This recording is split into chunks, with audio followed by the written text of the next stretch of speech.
The rain hadn't stopped for 3 days. I pressed my forehead against the cold glass of the bakery window, watching the gray sheets of water transform the city street into a river of forgotten dreams. My reflection stared back at me, dark, hollow eyes, a flour-dusted apron, and long black hair escaping from a fraying braid. I was 18 years old, but I felt like I had lived 30. The smell of burnt sugar hung in the air, mixing with the yeast and desperation that seemed to permeate every corner of the bakery. My hands ached from kneading dough since 4 in the morning, the cuts on my rich, dark skin stinging with each movement. Mrs. Higgins had been in a mood today, throwing pans and cursing when the bread came out too dense. Amara. Her shrill voice cut through my thoughts. Table 7 needs service. Move. I grabbed the coffee pot with trembling hands, my stomach growling. I hadn't eaten since yesterday afternoon. I couldn't afford to. Not when every penny went toward the shoebox apartment I shared with my aunt. The apartment where she spent most days drowning in bottles, leaving me to cover rent, utilities, and her mounting debts. Table 7 sat in the corner, partially hidden by the ancient espresso machine that wheezed like a dying animal. I approached with my eyes down, the way I'd learned to move through the world, invisible, unthreatening, forgettable. The cup shattered before I even saw him. My hands had been shaking worse than I thought. The porcelain exploded against the marble floor, coffee spreading like a dark stain across the white tiles. I dropped to my knees immediately, my heart hammering, already calculating how much Mrs. Higgins would dock from my pay. "I'm so sorry. I'm so sorry," I whispered, gathering the shards with my bare hands. A jagged piece sliced my palm, and I watched blood well up, mixing with the spilled coffee against my skin. "Stop." The voice froze me mid-motion. It was deep, commanding, with an edge that made every nerve in my body stand at attention. I'd heard that tone before from men who expected obedience, who didn't ask twice. Slowly, I looked up. He sat within a stillness that seemed impossible for someone so young, mid-20s at most, but his dark eyes held centuries of shadows. He was undeniably striking, with sharp, angular features and jet-black hair pushed back from a face that could have been carved from marble. He wore a perfectly tailored black Mafia suit with a crisp white collared shirt that accentuated his broad shoulders. He was beautiful in a way that felt dangerous. But it was his eyes that trapped me. They weren't looking at my face. They were fixed on my bleeding hand with an intensity that made my breath catch. 2 men stood behind him, massive and silent, their hands clasped in front of them in a way that suggested they were hiding weapons. The other customers had gone quiet. Even Mrs. Higgins had stopped her constant muttering. "You're hurt," he said. It sounded like an accusation. "It's nothing, sir. I'll clean this up and bring you." "Look at me." I did.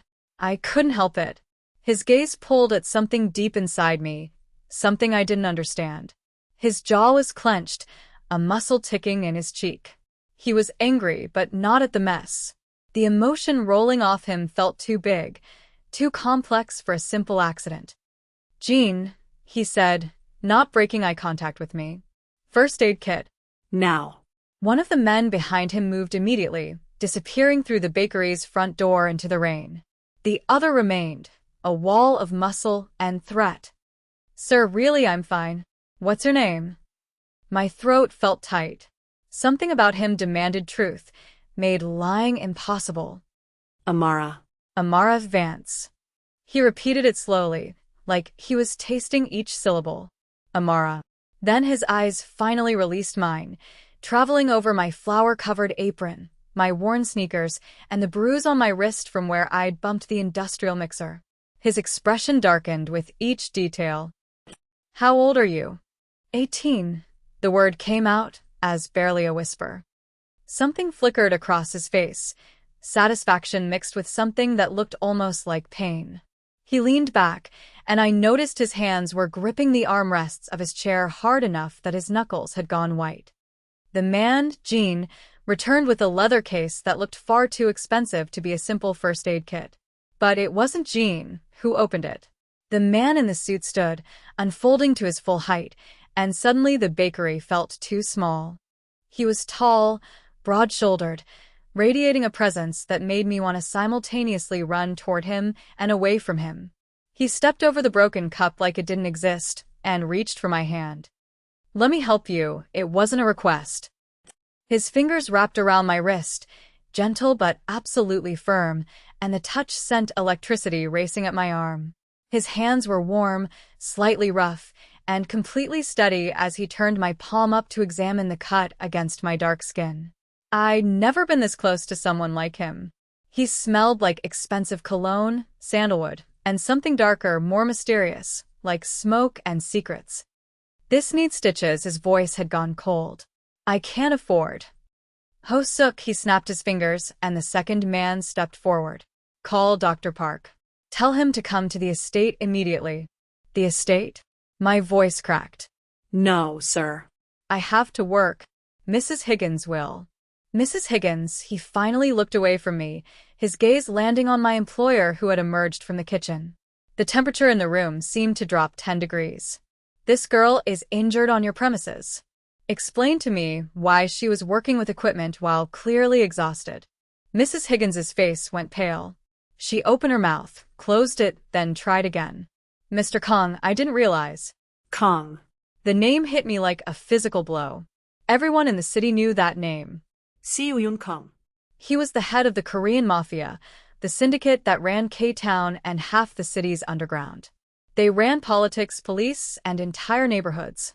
They were the kind of power that made governments nervous. And I just bled on the leader of the Korean Mafia. "How much does she owe you?" he asked Mrs. Higgins, still holding my hand like it was something precious. "Nothing. She owes nothing. In fact, her pay." "I'm not asking about her pay. I'm asking about her debt. Her aunt's debt." The world tilted. How did he know about Aunt Tyra's gambling debts? About the loan sharks who showed up monthly taking whatever we had? Mrs. Higgins's eyes darted to me, then back to him.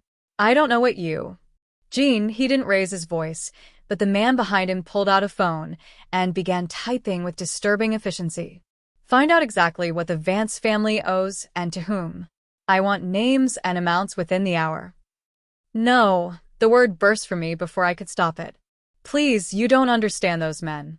If you interfere—" He finally looked back at me, and the intensity in his gaze nearly knocked me backward. "Those men work for me, Amara. Everything in this city works for me." The first aid kit lay forgotten on the table. He was still holding my hand, his thumb now brushing across my knuckles in a gesture that felt almost unconscious. Possessive.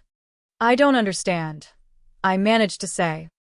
"You will." He pulled a pristine white handkerchief from his pocket and wrapped it around my bleeding palm with surprising gentleness. "You're coming with me." "I can't. My shift isn't over." He turned to Mrs. Higgins. "She no longer works here. You'll prepare her final check with 2 months severance and have it ready within the hour, or I'll have the health department here by lunch. Am I clear?" Mrs. Higgins nodded frantically. Panic clawed at my chest. I needed this job. I needed the money, the routine, the invisibility it provided. "Please, Mr. Kong, I need to work. If you're trying to help, I appreciate it, but—" "I'm not trying to help." His hand slid from my wrist to my elbow, steadying me as I tried to stand. "I'm telling you what's going to happen. You're going to come with me to get that hand properly treated. Then, we're going to discuss the terms of your employment with me." "Employment? Did you think I would let you go back to this?" He gestured around the dingy bakery with something close to disgust. "Working yourself to exhaustion for pennies, bleeding and apologizing for existing." The other customers were staring now, whispering behind their hands. One of them had a phone out, probably already spreading the news that the Korean Mafia boss had walked into the bakery and left with the girl. "I don't even know you," I whispered. Something like pain flashed across his face again, so quick I almost missed it. "No," he said softly. "You don't. But I know you, Amara. I've always known you." Before I could process that bizarre statement, he was guiding me toward the door, his hand still on my elbow. The 2 men fell into formation around us, one ahead, one behind. Protection or prison? I couldn't tell which. The rain hit my face as we stepped outside, but I barely felt it. A black SUV idled at the curb, sleek and menacing, windows tinted so dark they looked like pools of oil. The door was already open, and I could see leather seats and an interior that smelled like luxury. "Please," I tried one more time. "I don't understand what's happening." He helped me into the vehicle with a hand on my lower back, the touch burning through my thin uniform. Then he slid in beside me, close enough that I could feel the heat radiating from his body. The door closed with a heavy thunk that sounded like finality. "You don't need to understand yet." The SUV began to move, and I watched the bakery disappear behind sheets of rain. "All you need to know is that you're safe now. You'll never have to worry about money again. Never have to apologize for taking up space. Never have to bleed alone in some filthy bakery." "But why?" My voice broke. "Why would you do this for a stranger?" He turned to face me fully in the dim interior of the vehicle. His features looked almost inhuman, too perfect, too intense, carved from shadows and obsession. His hand came up, fingers brushing my cheek, so gently it felt like a prayer. "Because," he said, each word heavy with meaning I couldn't decipher, "you were never a stranger to me, Amara. You were always mine. You just didn't know it yet." The city blurred past the windows, rain making everything look like a watercolor painting washing away. As Seo Joon Kang's thumb traced the line of my jaw with devastating gentleness, I realized that whatever had just begun in that bakery, whatever agreement I'd walked into without agreeing to anything, there would be no walking away from it. From him.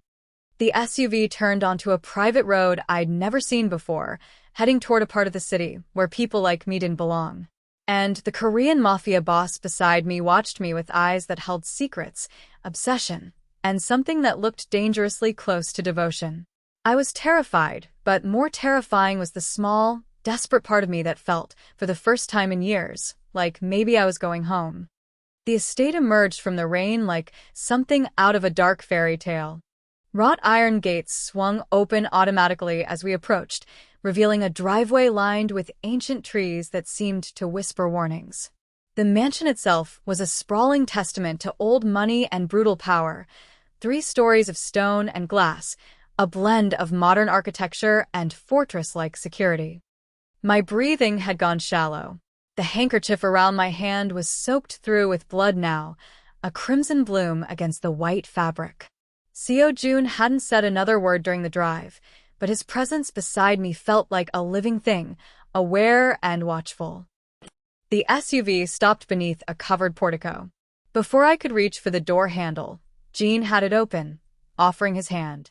I took it carefully, my legs shaking as I stepped out into air that smelled like rain and manicured gardens. "This way, Miss Vance." Jin's voice was surprisingly gentle for someone built like a tank. Seo Joon appeared at my other side, his hand finding the small of my back again. That proprietary touch that made my skin burn even through my uniform.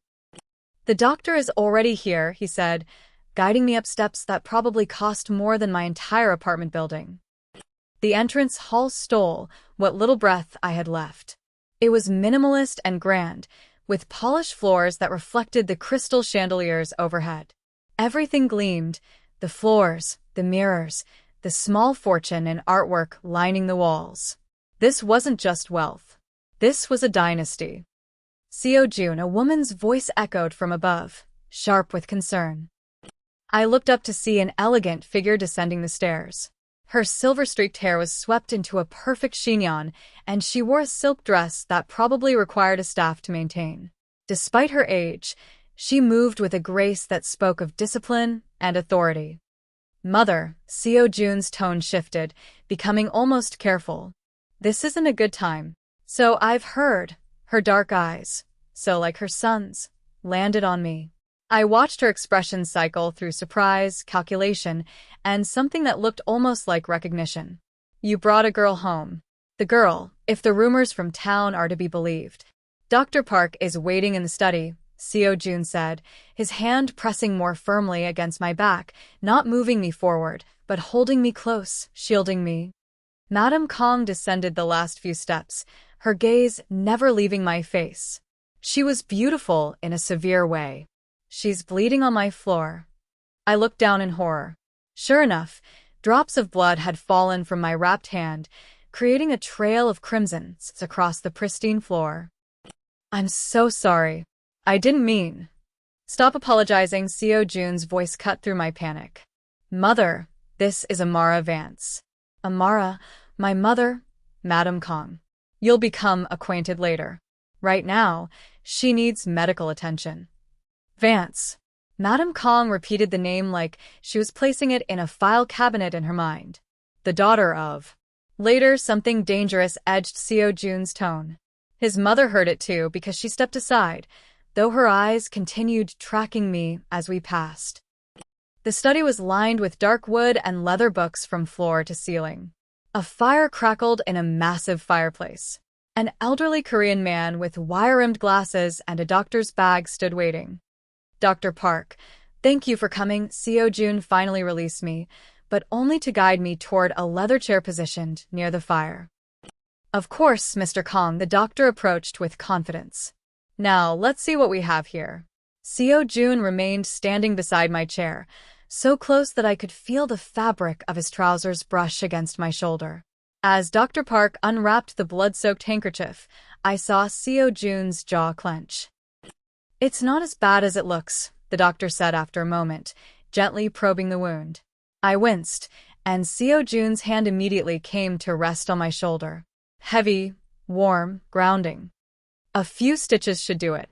The cut is clean. I'll need to numb the area. I nodded, trying to focus on anything but the man standing over me. But my awareness kept returning to Seo Jun's hand on my shoulder, his thumb now moving in small circles against my collarbone. How long has she been working at that bakery? He asked Dr. Park, though he was still looking at me. Mr. Kong, she has old burn scars on her forearms, defensive wounds on her hands. She's underweight. Probably hasn't eaten properly in weeks. He catalogued my failures like evidence in a trial. When was the last time you had a full meal, Amara? The question caught me off guard. Yesterday. Lunch. Yesterday, he repeated it flatly. It's nearly 6 p.m. You've worked since 4 a.m. on an empty stomach. Jean, Seo Jun said without turning. Have the kitchen prepare a full meal, traditional Korean porridge, something warm, nutritious, and bring it to the East Wing guest suite. The East Wing. Dr. Park's hands paused for just a moment. That's quite close to the family quarters. I'm aware Seo Jun's tone suggested the conversation was over. Mr. Kong, I tried again, my voice sounding small. I appreciate the medical attention, truly, but I should go home. My aunt will be worried, and I have to find another job. Your aunt is currently passed out on her couch with 2 empty bottles. She won't notice you're gone, he said it without cruelty, just stated it as fact. And you won't need another job. You'll be working here. Here? I looked around the study. Doing what? Whatever I need you to do. He finally moved, circling around the chair to crouch in front of me, bringing his face level with mine. Up close, I could see the perfection of his skin, the intense depth of his dark eyes. You'll live here in the East Wing. You'll have your own suite, your own staff. Your aunt's debts will be cleared. You'll want for nothing. My heart was hammering so hard I was certain he could hear it. That sounds like a prison. His lips curved into something that wasn't quite a smile. Or salvation. Dr. Park finished stitching and wrapped my hand in gauze. Seo Jun walked the doctor to the door, their voices dropping to a murmur. When he returned, he poured an amber liquid into 2 glasses. I don't drink, I said. It's brandy. It'll help with the shock. He pressed one into my good hand, then sat in the chair across from me. Drink, Amara. I took a small sip, and the liquid burned down my throat. Why are you doing this? The question came out steadier than I felt. You don't know me. But I do, he set his glass down. I've known you since you were 14 years old, Amara. Since the day you moved into that apartment with your aunt. Ice flooded my veins. How do you? I was 21, already running parts of the syndicate, learning how to be the man everyone expected me to become. His eyes never left mine. I saw you at the market on 3rd Street. You were buying the cheapest brands, counting coins. You wore a jacket 3 sizes too big, and you kept apologizing to everyone. The memory hit me like a wave. You watched me buy groceries? I watched you survive. He reached across the space between us, his fingers finding my uninjured hand. I watched you for 4 years, Amara. Watched you work yourself sick. Watched you give everything to an aunt who gave nothing back. Watched you fade a little more each day. That's obsession. Yes, it is. He didn't deny it. I'm not going to lie to you. I've been obsessed with you since the moment I saw you. But you're here now. 18. Finally legal. Finally mine to protect. The implications crashed over me. You waited for me to turn 18? I waited for you to be old enough that no one could question my claim. He said it without shame. I've eliminated every man who looked at you wrong. Paid off debts you didn't know existed. The loan sharks who stopped coming last year? Mine. The landlord who didn't raise your rent? I own the building. I should have been screaming. But the desperate, exhausted part of me wanted to sink into the life he was offering. This is crazy, I whispered. Yes, he brought my hand to his lips, pressing a kiss to my knuckles. But you're not going to leave. You're just as tired of surviving as I am of watching you suffer. What happens now? Now. He stood, pulling me up with him. Now I show you to your room. You eat, you rest. Tomorrow we'll discuss the details of your new position here. And what position is that? He smiled, and it transformed his face from merely beautiful to absolutely devastating. My wife. The world tilted. What? You'll marry me, Amara. Willingly or not, you'll marry me. He began leading me toward the door. But I'm hoping for willingly. I've waited for years. I can wait a few more weeks for you to understand that this is where you belong. My legs moved automatically. Marriage to a Korean Mafia boss I'd met hours ago. A man who looked at me like I was oxygen.